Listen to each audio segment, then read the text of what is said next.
Here we find ourselves in the Almost There era, which is the third generation of Turbo Boost.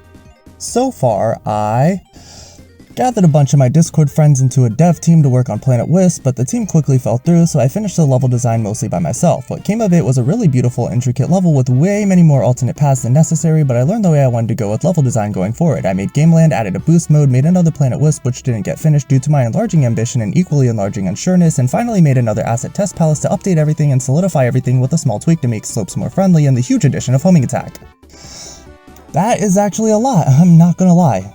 But during my unsureness, I figured I'd take a moment to garner feedback, so I'd have an idea of what to tackle next. I posted a screenshot of the new Planet Wisp in a Sonic server and what do you know, Mustachio replied. Now with his attention, I asked for pointers on something I knew I needed to update. The interaction system. At that point, it was a laggy mess. You never knew if touching an object would actually do something, unlike Mustachio Sonic What Adventure, which had immediate reactions.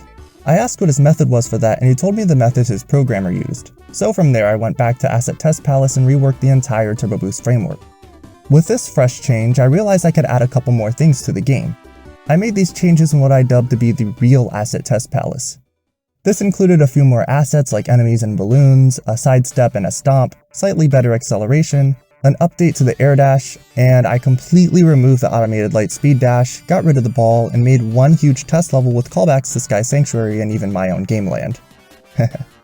You know you're locked in for game development when you make callbacks to your own levels. Feeling ambitious once again, I rushed into development on another level. This one is famously known as Grand Metropolis. Unfortunately, I took the Gameland approach of worrying about the level design solely and not working on the environment. If this doesn't raise red flags, I don't know what does. I did have the level mimic some segments of Sonic Heroes Grand Metropolis, but after watching gameplay videos of the Sonic Forces Grand Metropolis mod, I felt the need to be creative with this. I made entirely original splitting paths and even made new segments to replace the level design that I couldn't mimic with the Turbo Boost framework. There were really open-ended segments taking full usage of the boost mode and the wonky acceleration. As I was nearing the end of developing a level layout, I felt compelled to also make the game Xbox compatible. So alongside working on the level, I was also juggling Xbox compatibility and ironing bugs that popped up with the new Turbo Boost framework. All in all, this level was a mess and I was terribly worn out.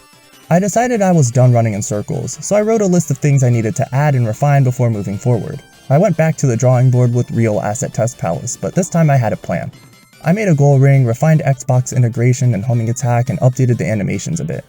After that was said and done, I looked to the infamous Sonic Unleashed for inspiration. I added homing attack animations and added QuickTime event panels, which were so difficult to make that I still use the same code to this very day because I can't bring myself to clean up this messy code. Ugh. Finally, I got to work on Windmill Isle. I made a couple assets and a small testing area just to get a feel for the lighting and how I wanted the level to play out.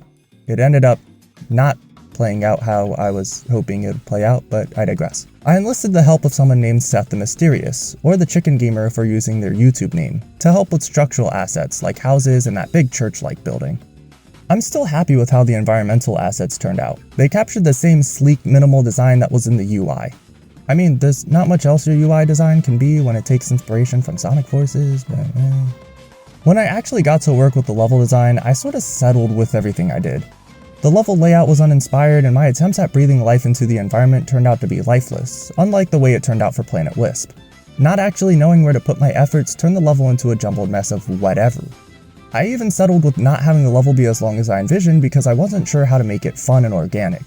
After a while, I just placed the goal ring somewhere and called it a day. From here on, I was throwing level ideas at the wall and keeping note of what stuck. I made another Gameland level which actually was pretty fun and featured 3 completely distinct level routes. I tried to make an Emerald Coast level, but I couldn't bring myself to make any sort of level that didn't fit the current gameplay style.